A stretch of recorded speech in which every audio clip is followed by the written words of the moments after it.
क्या हो अगर आपको पहले ही भविष्य पता चल जाए कि आप जल्द ही कुछ दिनों के अंदर मरने वाले हैं, यानी कि आपके पास इस बार सब कुछ बदलकर खुद को फिर से बचाने का मौका होगा। और कुछ ऐसा ही होता है हमारी आज की कहानी में। कहानी की शुरुआत डिटेक्टिव जैक से होती है, जिसके पास अभी उसकी भतीजी एशली का फोन आता है और वो बताती है कि हमेशा की तरह आज भी उसके पिता उसे लेने नहीं आए। तो जैक यहाँ से अब एशली को पिक करता है और दोनों एक डाइनर में खाना खाने लगते हैं। दरअसल एशली के पिता और जैक के बड़े भाई गैरेट पहले कभी नशीली दवाओं को स्मगल किया करते थे, मगर अब समय के साथ ज्यादा नशा करने से उनकी दिमागी हालत खराब होती चली गई और इसी कारण अब वे अपनी फैमिली पर ध्यान नहीं दे पाते। तो जैक यहाँ से एशली को यकीन दिलाता है कि वो अपने बड़े भाई से इस बारे में बात करेगा। और अगले ही दिन अब जैक के पास फिर से एशली का फोन आता है, जो कि उसे खुशी से बता रही थी कि जैक ने उसके पिता से बात करके बहुत अच्छा किया, क्योंकि आज ही उन्होंने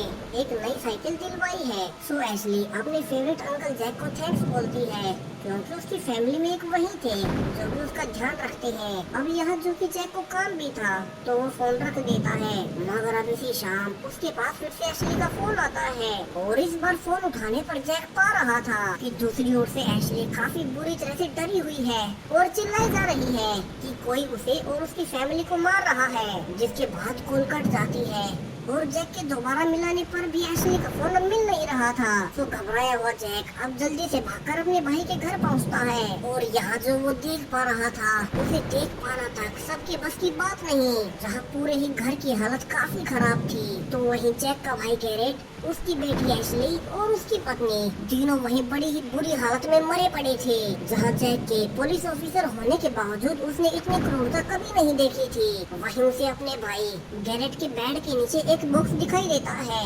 जिसमें काफी सारी नशीली दवाइयाँ भी थी और देखने पर ऐसा लग रहा था कि उसी के भाई ने नशे में अपने आप समेत पूरे ही परिवार को जान से मार डाला, जिस पर कि जैक को बिल्कुल भी भरोसा नहीं होता कि उसका भाई तो नशे को छोड़ रहा था और वो ऐसा क्यों ही करेगा। जहाँ जैक के फोन करने के बाद अब बाकी पुलिस वहाँ पहुँच जाती है और जैक का पार्टनर बॉबी उसे संभालने लगता है, मगर जैक के लिए तो जैसे सब कुछ खत्म हो गया हो, क्योंकि उसके खुद की कोई फैमिली थी ही नहीं और अब उसके भाई का पूरा ही परिवार मारा गया, जिससे कि वो अब बिल्कुल ही अकेला रह गया था। वहीं एशली तो उसके बहुत करीब भी थी। यह फ्यूनरल के बाद अब वो भी जैक को संभालता है और उसे दिलासा देता है कि उसका भाई गैरेट ही नशे के कुछ ज्यादा ही आदी था और पुलिस को पता चला है कि उसी ने नशे में अपने पूरे परिवार को मार डाला। तो जैक को अब उनकी मौत को भुलाना होगा और लाइफ में आगे बढ़ना होगा। वहीं शाम को अब जैक दुखी होकर शराब पीता है और एशली और अपने परिवार की पुरानी वीडियोस को देख रहा था,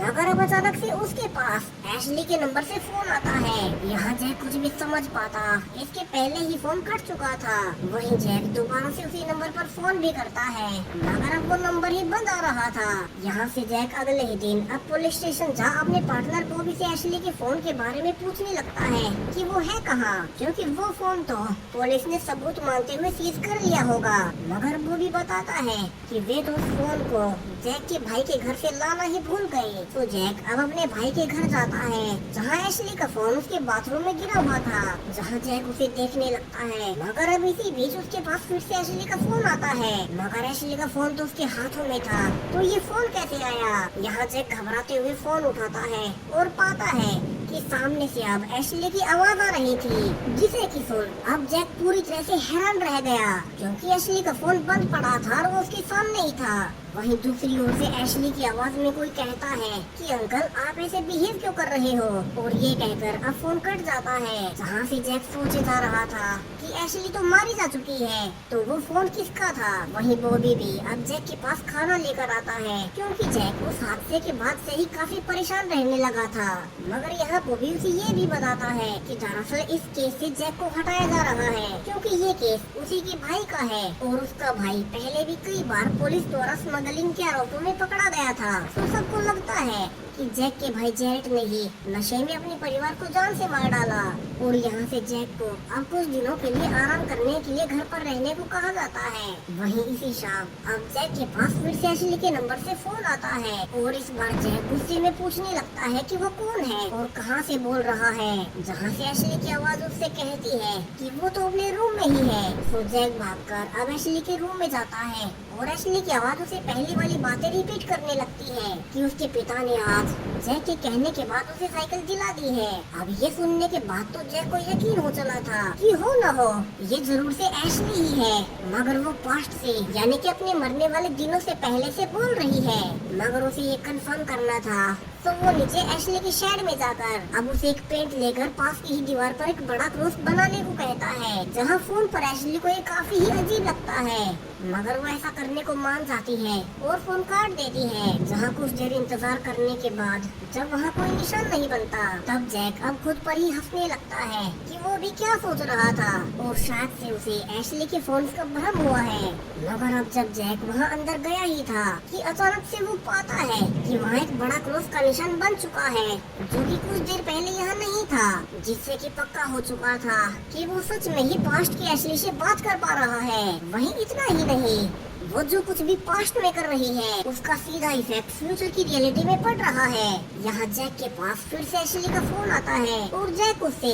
आज की तारीख पूछता है, जहाँ से एशली उसे अब 25 जून की तारीख बताती है, मगर आज प्रेजेंट में 29 जून हो चुका है, जहाँ एशली और उसका पूरा ही परिवार 28 जून को मारा गया था, यानी कि उनके मरने में अभी भी 2 दिन बाकी है। और जैक अगर कोशिश करे तो इस बार उन्हें मरने से ही बचा सकता है, क्योंकि उसने ऑलरेडी देख लिया था कि पास्ट में इवेंट्स को बदला जा सकता है। यहाँ एशली अब फोन पर बताती है कि अभी अभी उसके पिता एक व्हाइट एंटीक कार में किसी के साथ घर आए हैं, जहाँ से जैक अब एशली से सब कुछ पूछने लगता है कि क्या कोई उनके घर पिछले कुछ दिनों से आ रहा है, मगर एशली के अनुसार ऐसा कुछ नहीं है और अब तो उसके पिता भी नशे को छोड़ रहे हैं और अपने परिवार पर पूरा ध्यान दे रहे हैं। अब यहाँ घर के एक ग्रुप में जैक को एक स्टिकर पर जॉर्जी नाम लिखा हुआ नजर आता है, तो वो एशली से इसके बारे में भी पूछता है, मगर एशली को भी अब जॉर्जी नाम के बारे में कुछ भी नहीं पता। तो जैक अब यहाँ से प्लान बनाने लगता है कि वो कैसे एशली को इस बार मरने से ही बचा सकता है, क्योंकि वो 28 जून को मारी जाएगी। अब अगले ही दिन जब जैक ऑफिस में जांच पड़ताल कर रहा था कि उसका बॉस होवर्ड उससे कहता है कि उन सब ने उसे पहले ही इस केस से दूर रहने को कहा था, तो वो अब इस पर जांच क्यों कर रहा है।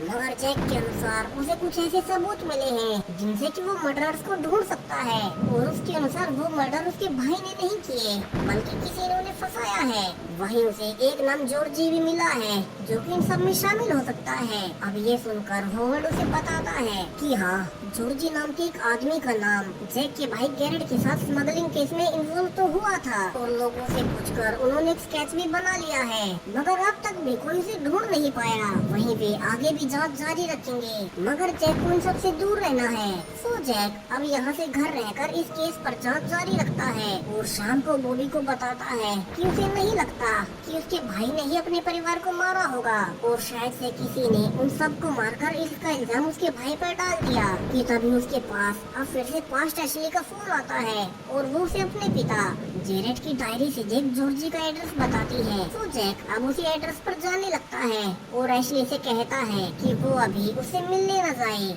क्योंकि पास्ट जैक को तो इस बारे में कुछ भी पता नहीं होगा। और यहाँ से जैक अब एशली के दिए हुए जॉर्जी के एड्रेस पर जाता है, मगर यहाँ तो ताला लगा हुआ था। वहीं बाहर उसे कई सारी एंटीक गाड़ियाँ भी गुजरती हुई नजर आती हैं, और उनमें से कुछ लोग अब जैक पर ही गोलियां चलाने लगते हैं, जिनमें से एक गोली अब जैक को भी लग चुकी थी। तो वो कार लेकर वहाँ से निकल जाता है। वहीं वो बुरी तरह से घायल होते हुए पुलिस स्टेशन पहुँच चुका था, जहाँ हर कोई अब उसे घायल देख हैरान था और वे एम्बुलेंस को कॉल करने लगते हैं। तो वहीं जैक अब उनसे केस फाइल्स को दिखाने को कहता है। वहीं पास्ट में एक ही दिन बाद कोई जेरेट और उसके पूरे परिवार को मारने वाला है, जहाँ से अब उसके पास एशली का फोन आता है और घायल जैक उसे और उसके परिवार को बचाने के लिए अब पुलिस को अपने पिता के बारे में रिपोर्ट करने को कहता है कि अभी भी उनके पास नशीली दवाइयाँ हैं और उनका एक बॉक्स उसके पिता के बेड के नीचे रखा भी हुआ है, जिससे कि पुलिस उन्हें अरेस्ट कर लेगी और शायद से फिर उन्हें कोई नहीं मारेगा।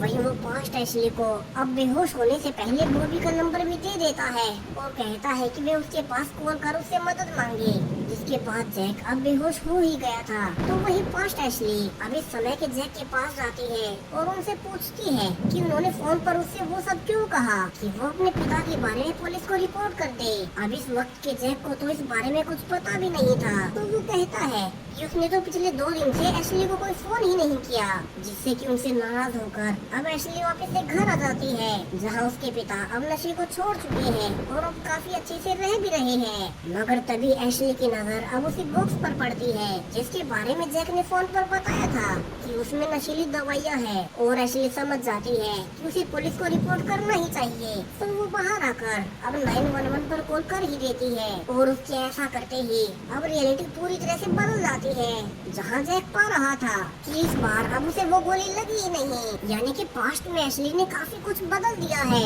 और जैक जल्दी से अब अपने भाई के घर जाता है, मगर यहाँ वो पा रहा था कि अभी भी यहाँ गैरेट का पूरा परिवार मारा ही गया। इतना ही नहीं बल्कि इस बार वो मर्डर एक दिन पहले यानी कि 27 जून को ही हो गए, यानी कि जैक ने इवेंट्स को बदल तो दिया, मगर आखिरकार मर्डर ने सबको इस बार भी मार ही डाला। वहीं इस बार भी सबको लग रहा था कि उसके भाई गैरेट ने ही नशे में ये सब किया है। अब यहाँ से जैक जांच करने पर पाने लगता है कि इस बार के मर्डर्स में थोड़ी डिफरेंसेस हैं, जैसे एशली का बैग भीगा हुआ पाया गया। तो जैक अब अपने भाई के घर फिर से वापस सब कुछ देखने जाता है, तो वहीं पास्ट एशली एक एंटी कार का पीछा कर रही थी, जहाँ से वो एक पुरानी फैक्ट्री में जाती है और पाती है कि वहाँ उसके पिता को घेरकर कुछ लोग खड़े हुए हैं, जहाँ से एशली अब जल्दी से जैक के पास फोन करती है। मगर अब फ्यूचर जैक उसे घर छोड़कर कहीं और बाहर छुपने को कहता है, मगर उसके ऐसा कहते ही अब फोन कट जाता है क्योंकि एशली के फोन की बैटरी खत्म हो गई थी। तो यहाँ से एशली अब उसी कार का नंबर लेके एक नोट को अपने बैग में डाल लेती है। तो वही फ्यूचर में जैक को अब वही कार मिल चुकी थी, और वो अपने दोस्त बॉबी को कहकर इस कार की डिटेल्स निकलवाने को कहता है। वही पास्ट में आपको एशली को देख लेता है और उसका पीछा करने लगता है, जहाँ से भागते हुए अब एशली का बैग एक पानी में गिर गया था। तो खुद को बचाने के लिए अब वो वहाँ से भागकर एक कैफे में आ जाती है और अपने फोन को चार्ज कर अब फिर से जैक को कॉल कर सब कुछ बता देती है कि उसने एक नोट पर उस कार का नंबर नोट किया था, मगर वो रास्ते में ही उससे पानी में गिर गया। अब ये सुनने के बाद जैक समझ चुका था कि बिना एशली को सच बताए वो उसे बचा नहीं सकता। तो वो उसे फाइनली सारी सच्चाई बता ही देता है कि ये जैक उसके समय का नहीं बल्कि कुछ दिन भविष्य से है, और किसी ग्लिच के कारण जब भी पास्ट एशली उसे फोन करती है तो वो फोन उसे भविष्य में आता है, और इस भविष्य में एशली और उसका पूरा परिवार मारा जा चुका है। अब यहाँ से जैसा कि होना ही था, एशली उसकी बातों का भरोसा नहीं करती, तो उसे भरोसा दिलवाने के लिए अब जैक उसे इसी डाइनर में किसी भी कलर की च्युइंग गम टेबल के नीचे चिपकाने को कहता है, और एशली यहाँ से ये देख हैरान रह जाती है कि वो जिस भी कलर की गम चिपकाती फोन पर जैक उसी का कलर बता देता, क्योंकि उसके भविष्य की रियलिटी यही पास्ट से लगातार बदल रही थी। जहाँ से जैक आगे कहता है कि इसीलिए आज एशली को अपने घर से कहीं दूर चले जाना है, और वो मदद के लिए उसके दोस्त बॉबी से मिल सकती है, जहाँ से एशली इसके लिए मान जाती है और बाहर आकर अब कहीं जाने के लिए बस का इंतजार करने लगती है। तो वही प्रेजेंट में जैक एविडेंसेस में एशली का बैग ढूंढता है, मगर पानी में गीला होने से जो नंबर्स एशली ने नोट किए थे वे सारे ही मिट चुके थे, जहाँ से वो अब अपने हेड होवर्ड और अपने पार्टनर बॉबी को समझाने लगता है कि कैसे एशली का बैग तो बाहर पानी में गिरा था, तो फिर वो उन्हें घर पर कैसे मिला, यानी कि किसी ने उन सबको मारकर एशली का बैग को घर पर रखा ताकि सारा शक जैरेट पर जाए। अब यहाँ से दोनों जैक को बाहर ले जाकर उसे बता ही देते हैं कि दरअसल जॉर्जी किसी एक आदमी का नाम नहीं बल्कि ये एक ऐसे ग्रुप का नाम है जिसमें कि काफी सारे करप्ट पुलिस वाले जुड़े हुए हैं, और वे खुद ही नशीली दवाओं को स्मगल कर बीच में पैसे कमाते हैं। सो होवर्ड अब डिपार्टमेंट के अंदर ही जांच कर रहा है कि उसके ऑफिस में से उस ग्रुप में कौन कौन शामिल है। वहीं पास्ट में एशली अपना मन बदल देती है और इस बार खुद भागने के बजाय बॉबी को फोन कर बुला लेती है ताकि वे जल्दी से घर जाकर उसके पेरेंट्स को भी मरने से बचा ले, और बॉबी अब उसे घर ले जाने लगता है। अब यहाँ से पास्ट और प्रेजेंट की इवेंट्स एक साथ चल रही थी, जहाँ प्रेजेंट में होवर्ड उसे आगे बताता है कि दरअसल उन्हें पता चला था कि उसका भाई जैरेट किसी जॉर्जी ग्रुप से मिला था और वे उसे एक और बड़ी डील करवाने के लिए मना रहे थे, मगर गैरेट ने चूंकि नशा करना छोड़ दिया था और अपने परिवार के लिए उसने इस बार वो ड्रग डील की ही नहीं, जिसके गुस्से में शायद उन्हीं में से किसी एक ने जैरेट और उसके पूरे परिवार को मार डाला। अब यहाँ जैसे ही कार रुकती है वो भी सरप्राइजिंगली होवर्ड को गोली से जान से मार डालता है और जैसे कहता है कि हाँ वही है जो उन सब के पीछे है, और उसी ने उसके भाई जैरेट समेत उसके पूरे परिवार को मार डाला। वहीं उस ग्रुप जॉर्जी का लीडर भी वही है जहाँ से पास्ट दिखाया जाता है कि जब एशली बॉबी पर भरोसा कर उसे घर ले गई तो वहाँ जाते ही अब बॉबी ने कार से एशली का गीला बैग निकाला, जिससे कि वे समझ गए कि बॉबी ही उस ग्रुप एशली का हेड है, जहाँ से बॉबी ने अब सबको घर के अंदर ले जाकर बंधक बना लिया। तो वही फ्यूचर में अब बॉबी गन पॉइंट पर जैक से पूछने लगता है कि उसे पता कैसे चल रहा है कि वो बैग बाहर था और उसे बाद में घर पर रखा गया, जहाँ बॉबी को लगता है कि कोई ऐसा गवाह है जो कि जैक को ये सब बता रहा है और वो इसे आगे फंस सकता है। अब जैक उसे बताने लगता है कि पता नहीं कैसे मगर वो पास्ट में एशली से बात कर पा रहा है और इसीलिए उसे सारी सच्चाई पता चल रही है। मगर बॉबी को यहाँ जैक की बातों पर भरोसा नहीं था, क्योंकि उसने तो पास्ट में ही एशली को जान से मार दिया था। वही पास्ट में जेरेट अपनी फैमिली को जाने देने को कहता है, मगर अब बॉबी वही पहले जेरेट और फिर उसकी पत्नी सूजन को जान से मार डालता है, जहाँ एशली भागकर अपने रूम में छिप जाती है। वहीं बॉबी उसके पीछे पड़ा था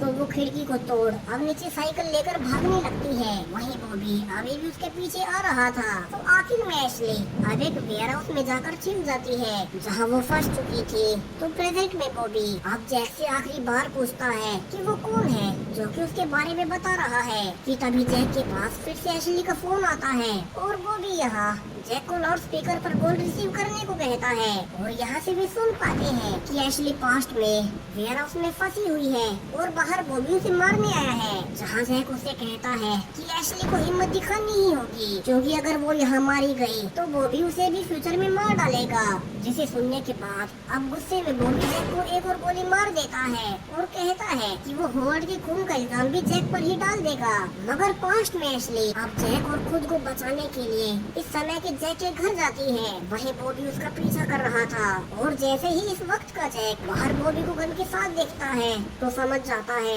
कि बॉबी ही एशली को मार रहा है। तो इस बार जैक अब बॉबी को वहीं जान से मार डालता है और ये सब होते ही अब भविष्य पूरी तरह से बदल जाता है, जहाँ इस नई रियलिटी में अब जैक ने एशली को उसी दिन बचा लिया था तो बॉबी वहीं मारा गया। और इसी के साथ ये कहानी अब यहीं खत्म हो जाती है। तो चैनल को सब्सक्राइब करें और भी ऐसे ही टाइम ट्रेवल वीडियोस के लिए। Thank you.